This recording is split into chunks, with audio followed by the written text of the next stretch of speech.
Hello everybody, my name's Julie Lightfoot. I volunteer as the business editor and the permanent life coach at Podio, Preston. And this is the first video that I'm doing, and it's an interview with a local business owner, Lateef Badat from ALB Coaching.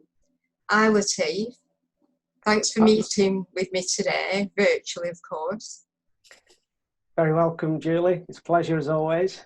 Okay, so can you please tell the viewers a little bit about your business?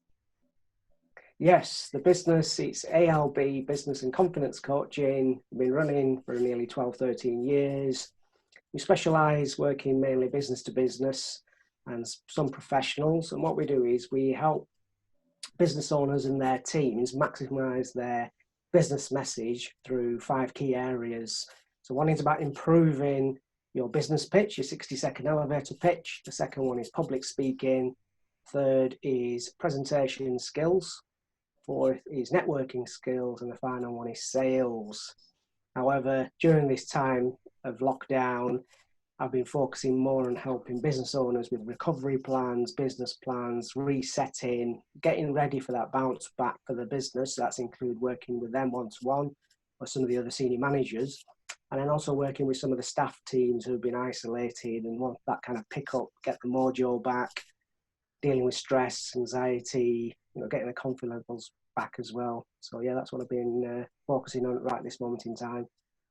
Okay, thanks for that. I know you're a family man, Lateef, so how's the lockdown affected you on the personal level? Personally, it's been all right, to be honest with you. I mean, a few changes at the beginning. We had that first maybe 24 hours, 48 hours, we were a bit disorientated of what's happening. But I think fortunately that first week, my kids were off on half term. So the homeschooling, we had like about a week to plan how we're going to do that. I mean, I was going to be essentially on Zooms nearly every day with clients, and my wife, bless her, has taken full control of homeschooling. So we had a good few days to plan, got the kids as through the school as well, educated in terms of, what it means to them, how we can try our best to work from home. So we've had routine-wise, which is very important. It's been whatever time they normally start in the morning, wake up time, morning, mid-morning break, lunchtime same, afternoon break, and then whatever time they normally finish, like 3:15, that's been kept the same as well. So it's been good. The level of what they are studying is nowhere near what they would do in school, but that's one of those challenges we all got to face through education as well as parents. So You seem to have been coping very well. Well, you've got a couple of options, haven't you?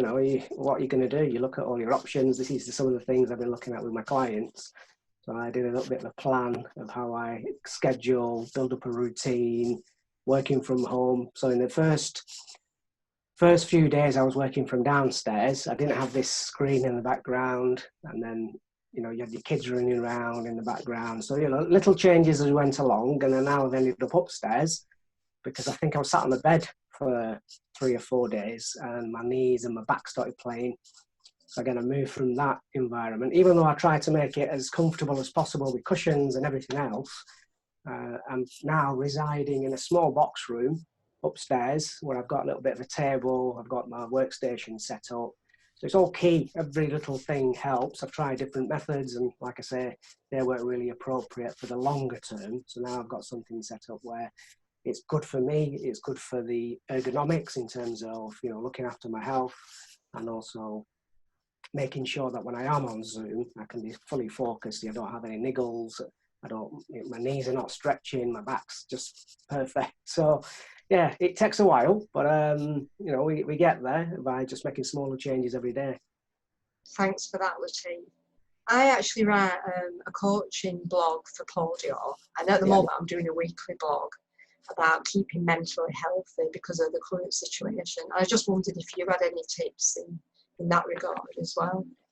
Yeah, and I think it's really important at this time. And if we look at what's been coming through various news, media, there's been a lot of people unfortunately suffering from anxiety, stress, moods, low mood, and then that's been affecting their mental health overall.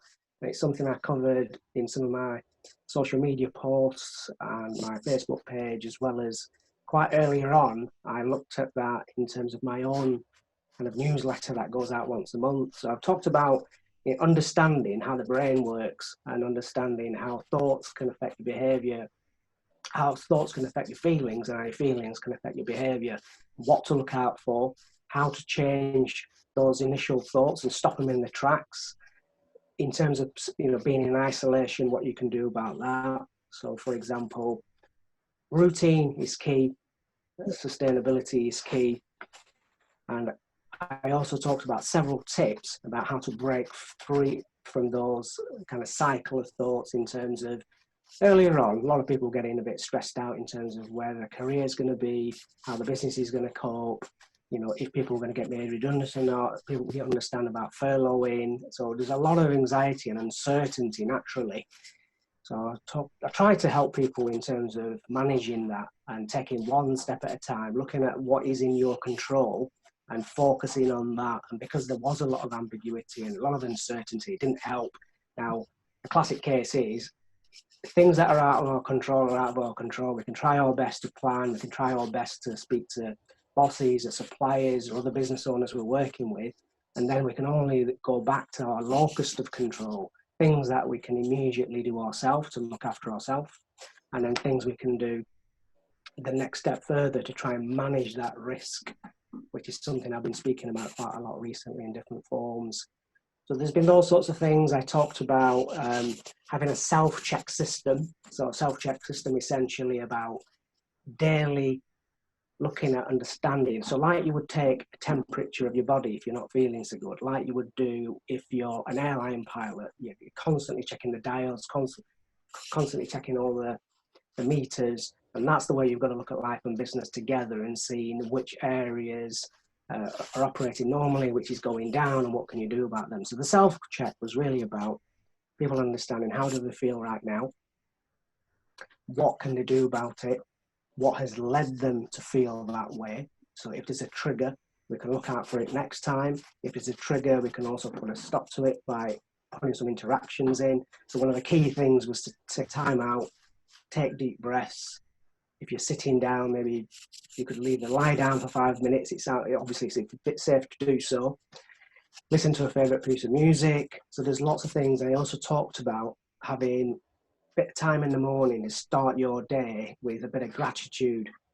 You could do it in the evening, but keeping a diary, a journal, a gratitude journal of all the things that you're happy for, grateful for. That could be just your health in different elements, and even down to things that we just take for granted, like food, hot water, shelter, friends, family, children, extended family. And it's not the same for many people, because, well, all of us, we're not getting to see certain people that we like to see, especially grandparents, and not spending time with grandchildren.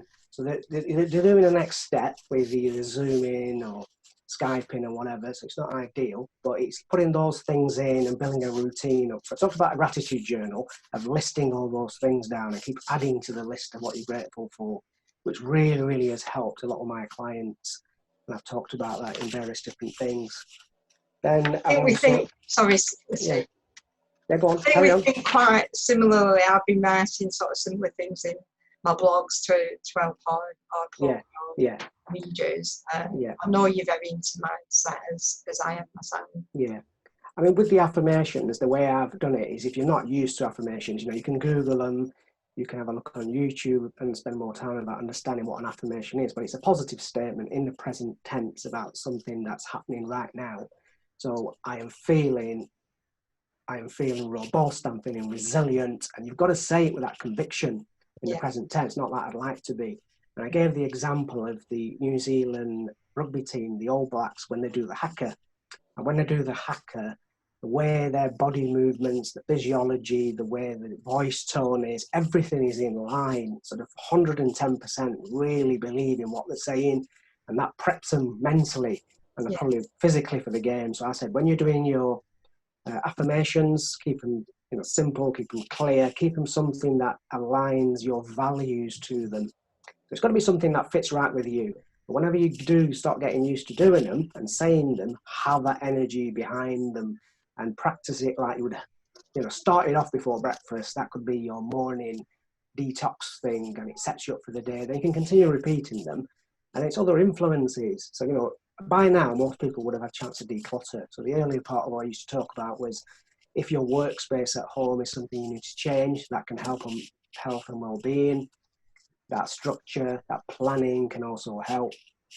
And some of the other things was find out people that you can connect with that make you come away from that call, telephone call, Zoom call, talk over the fence, whatever it might be, that leaves you in a positive light, positive mood. So anything that keeps that humour going. So I talked about comedy basically. I talked about watching things on TV, watching things on YouTube that always makes me laugh, always reminds me of things. Now, a few of my clients have come back and turned around and said what they've been doing is doing like collages based on previous photographs, you know, and making it an exercise to do with the children. So they printed a few off, cut them out, did some colouring around it, positive statements, and created something like a size of an A3, and then put them somewhere in the house. Some people have put them on the kitchen. So it's like doing something with a family, that's taking care of that. Some positive vibes that you can see around you. So it's a physical reminder.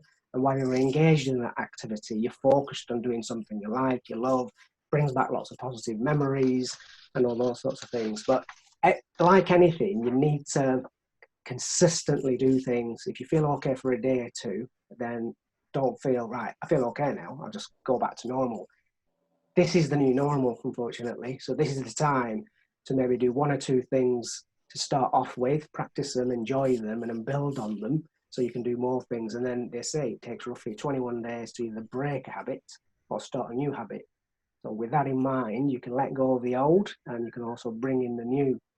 But in terms of structure, what I've also put down is make sure when you're working from home, allow yourself plenty of breaks, schedule in time out within your paper or electronic diary. So that includes the hour. Previously, we were given an hour to go out and exercise or indoors or whatever. Breaks to just chill out, you know, not read emails, not go on social media, like 10, 15 minutes, a few times a day, just to sit and just enjoy that moment, whether it's in your garden, whether it's at home, whether it's listening to some music, whether it's just having a normal conversation with somebody at home. Really, really important. If you build that in, then whoever it is at home can get used to that kind of following as well, to say, right, this is the type of structure we're having at home. And then you can review it, you know, give it a week or something. So whatever people have been doing right now, what I would say to them is review what it is. What has it given you? Do you want to do more? If so, how? And if certain things are not serving you well, what can you do to change them? How? And what will you do to replace them? That's fantastic, Lateef. I'm sure our viewers will really embrace those ideas. Some really good ideas there. I was going to move on now, so because you do a lot of work with businesses, any advice that you can give to businesses, like perhaps smaller businesses at the current time that are struggling because of the current lockdown? So I gave a talk as a webinar for the East Lancs Chamber of Commerce recently. It was like a webinar for about an hour. And one of the first things I come to think about is just remember you're not on your own. You can reach out to other people. Although it's challenging, it's not impossible. Try and do something on your business each day and have that support network from within people in your own industry or people from maybe outside that industry that could give you a fresh pair of eyes. Now, the key thing I started with at the beginning, which I think was really, really important, was about, in terms of success, the word success, how would you define success? So for your business, what does that mean? So is it about money? Is it about family? So in terms of you doing the business in order to have a better work-life balance, spend more time with your family, change the hours, so what's more important? Is it happiness? Is it freedom from what you used to do before? Is it something you're doing part-time at the moment in order to grow it so you can do more of it? And is it about making a difference? So that's what I got people to do on a kind of poll, an online poll. And from there, believe it or not, money didn't come as number one. Freedom came really, really high, followed by things like family, work-life balance, and making a difference. Money was a lot further down. I mean, yeah, it's surprising, isn't it, when you sort of wait on them. Yeah, I think Richard Branson often talks about that money can be the byproduct of things that you love doing and doing what you love. You know, so as long as you've got something that you're solving a problem with, so for business, you've got to be looking at it in terms of what problem you solve, who for, and how. And if that is as a product or service, it's what people need, they can afford to pay for it, and it's marketed well, then it's more about providing that difference, providing that solution in a way that's easy for your customers or your potential customers to understand and get hold of, and then the money becomes a byproduct. A lot of the more successful entrepreneurs do not just look at a financial addition, it's more about making a change, it's disrupting something in order to make it better, and the money then becomes just a byproduct. So I think that's really, really important. The other thing I spoke about was doing a SWOT analysis. For anybody that doesn't know what a SWOT analysis is, it's strength, weaknesses, opportunities and threats. There's stuff on Google you possibly download for free. It's like a quadrant with like 4 squares in it. And with each one, you write down what your strengths are, what your weaknesses are or areas of development, what opportunities exist, and what threats there are. Now, I suggested doing that 3 times. I suggested doing 1 for yourself as a person and your entrepreneurial skills.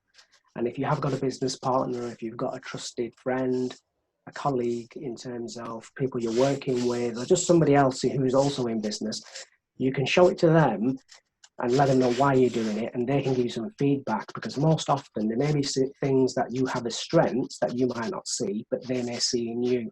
And there may be certain things that you need to develop that you don't think you need to develop, and maybe you do.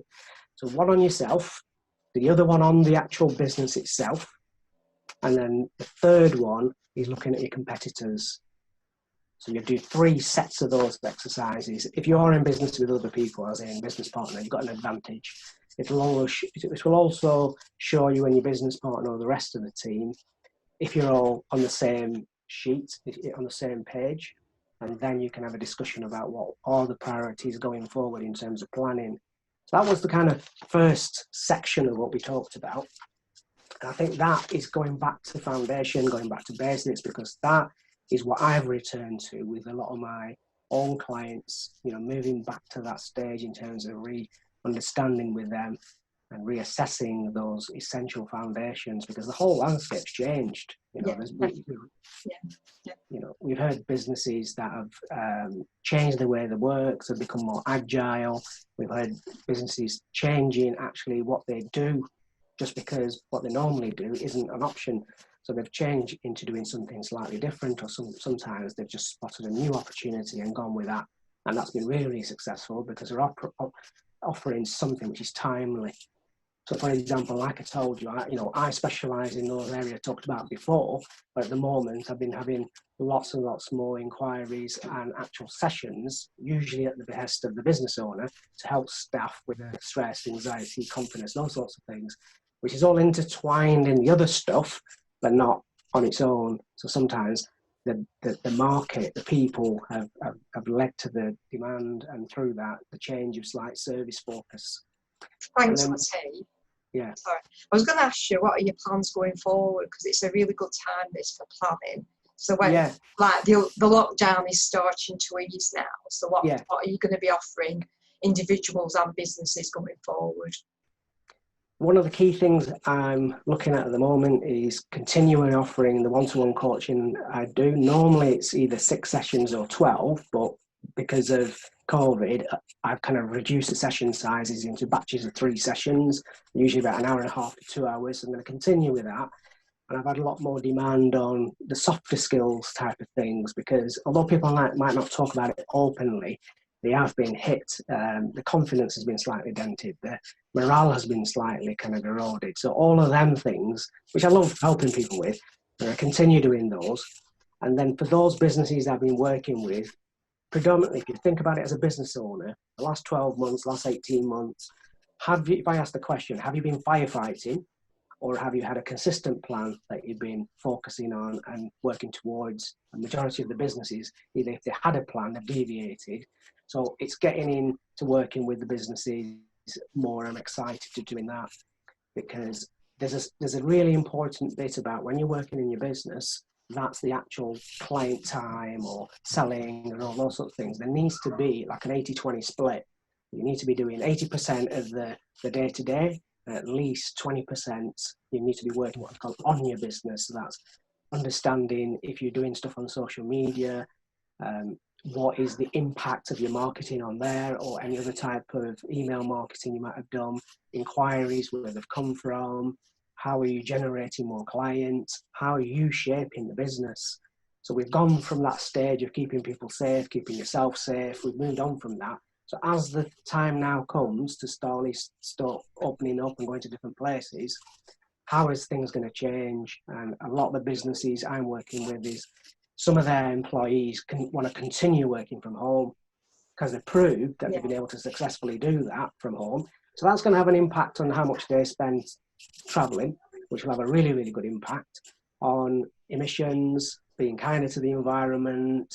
But that takes then systems to manage people remotely, which a lot of the businesses have been doing anyway, that have not really furloughed their staff.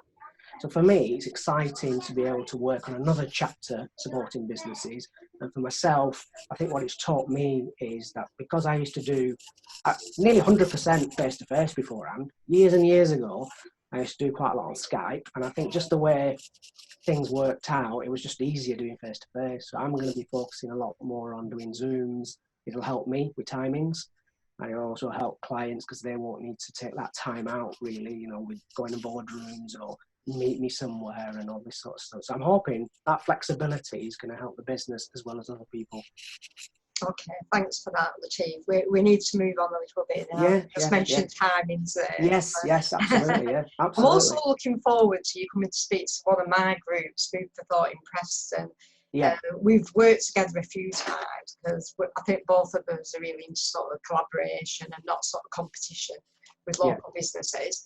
And you're coming to speak to us on the 13th of June. Now, that was going to be a live face-to-face event, and I was going to provide you with lunch, which I can't do at the moment. So that's going to be via Zoom. And I just wonder what you're going to be talking about at that session. So I'm going to be talking about the art of public speaking, and through that, there's a lot of people, so even now, that struggle with having to stand up and speak, sometimes for for their professional work careers and also for their own business. But it's also a good skill to have if you're involved in any social elements. So if you've retired and you're looking, you know, you're part of some organisation, a charity, and you need to do something on behalf of them, it's skills that you can transfer anywhere. So I'm passionate about making sure I can help people get their message out there effectively, get over the nerves, look at the way, I mean, because it's on Zoom, we won't be doing much around the way you stand and your physiology and all those sorts of things. I'll try and cover some, but it is being comfortable, being confident, understanding some of the techniques to manage your nerves, possibly a little bit of anxiety, and how you can build in systems for you to continue to practice and get better at it. It is a skill. And as you rightly know, Julie, me and you attended public speaking sort of master classes with a local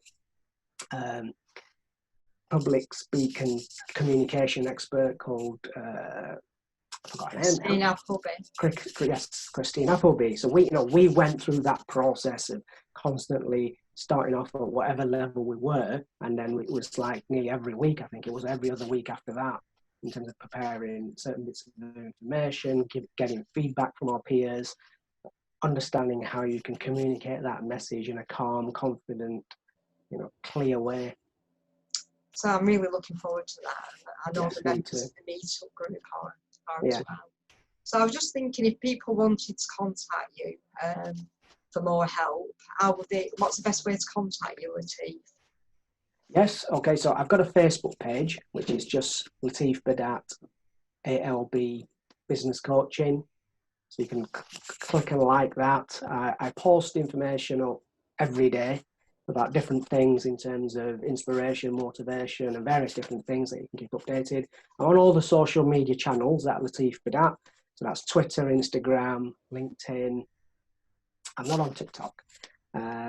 So I'm on all of them. So that would be the easiest way, through social media. But if you want to contact me directly with a view to asking something specific and you don't want to go on the social media, then it just be Lateef. So it's F for Fred, at albcoaching.co.uk. So if you've got any other questions regarding what I've mentioned and all sorts of things, you're more than happy to clarify those. And just want to say to you, Julie, thanks very much for your time today, and also to Podio for giving me this opportunity to speak. That's my line. Oh, is that you? Is that you? Sorry. Jumping ahead of myself. I think who's interviewing you. Is that it's public speaking? Yeah. Okay, well, you're actually the first person that I've interviewed on video for Podio, because I know I do my interviews face to face and sort of write them up when we've got the magazine. But at the moment, Podio is all online. We've just updated our new website, so this will be going on the website and on social media. Yes. I just want to say thank you for doing the interview with Lateef. Yes. And I'm looking forward to the event and catch up with you soon. Thank you very much. Likewise, Julie. It's been a pleasure. Thanks very much to you, your time, and obviously everybody at Podio.